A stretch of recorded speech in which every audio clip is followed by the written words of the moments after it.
Excited din naman siya ngayon. Kakain na siya eh.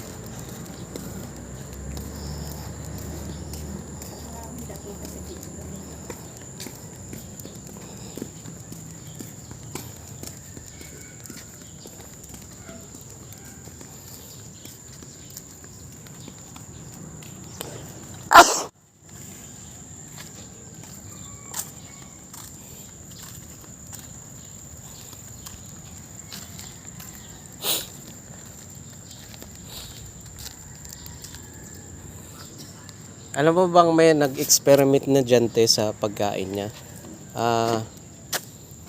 Yung katawan nila, hindi kasi yan sakitin mga yan eh. Ginagawang gamot yung pagkain nila.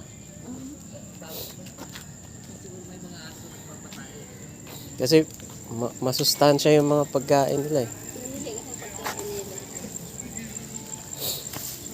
Kung ano yung kinain nila, yun yung ginawang herbal nun para sa tao.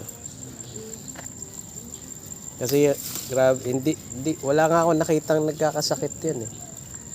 Di ba Tess, simula hinawakan mo yan.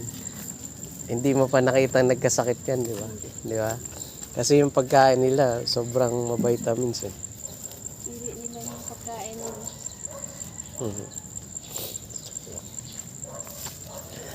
Sa ulan yan eh. Sa ulan. Sa ulan sila iiyak-iyak. Basta ulan yan, nililigpit ko sila. Mahina pala sila sa tubig, no? Pero iinom sila. Oo.